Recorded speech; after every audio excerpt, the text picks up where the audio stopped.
Hola amigos, soy el pastor Ricardo Pimentel y les invito al comentario de la lección del día de hoy. El título de la lección del día de hoy es Afrontar las dificultades de manera espiritual y con oración. Hechos capítulo 17, versículo 11 dice: Estos eran más nobles que los que estaban en Tesalónica, pues recibieron la palabra con toda solicitud, escudriñando cada día las Escrituras para ver si estas cosas eran así.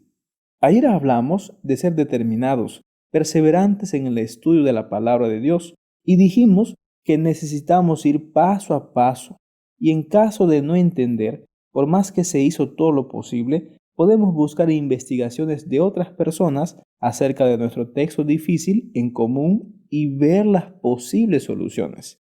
Como menciona el Dr. Hasser, la mejor solución para las dificultades bíblicas todavía se encuentra en la Biblia misma.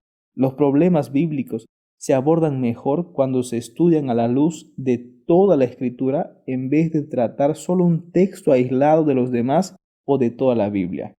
De hecho, debemos utilizar la Biblia como herramienta para entenderla, aprender a extraer las grandes verdades que se encuentran en la Escritura es una de las cosas más importantes que podemos hacer. Además, 1 Corintios capítulo 2 versículo 14 dice que las cosas espirituales se disciernen espiritualmente. Debería ser natural buscar a Dios en oración antes de comenzar a leer y estudiar la Biblia, ya que necesitamos la iluminación del Espíritu Santo para comprenderla. Como menciona Müller, la relación entre la oración y el estudio de la Biblia se ilustra en Daniel capítulo 9, cuando Daniel buscó a Dios en oración cuando no entendía la profecía y Dios envió ayuda para él. Pero, ¿cómo debemos orar? En la oración le pedimos a Dios sabiduría y la dirección del Espíritu Santo al abrir su palabra. Sin embargo, la oración no se limita al momento anterior al estudio de la Biblia. El que estudia la Biblia puede volverse a Dios en el transcurso del empeño de entender el texto bíblico, presentando ante el Señor lo que le cause perplejidad y reaccionando a los desafíos personales de la Biblia. De esta manera ocurre un diálogo entre Dios y su palabra por un lado y el instrumento humano por el otro. Como ya dijimos, la Biblia es espiritual y ella solo se discernirá por hombres y mujeres espirituales. Debido a ello, la pregunta es, ¿usted es espiritual? O mejor aún, ¿usted discierne las cosas espirituales? Aquí podríamos decir, ¿cómo logro esto? ¿O cómo logro ser una persona espiritual?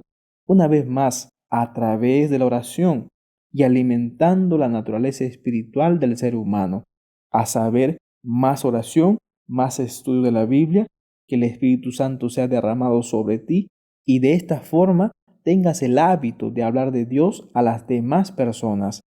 Este proceso espiritual requiere una desconexión con las cosas mundanales y una conexión con las cosas celestiales.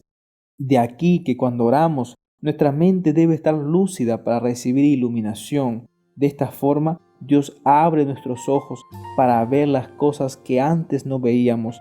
Pero, ¿cómo el Espíritu Santo podría iluminarnos o morar en nuestra vida si nuestra mente o cuerpo está lleno de cosas que van en contra de Dios?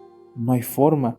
Primero necesitamos una mente pura, una mente lúcida, llena del Espíritu Santo, y a través de la oración perseverante, el Señor nos hará entender y podremos mirar lo que antes no podíamos ver.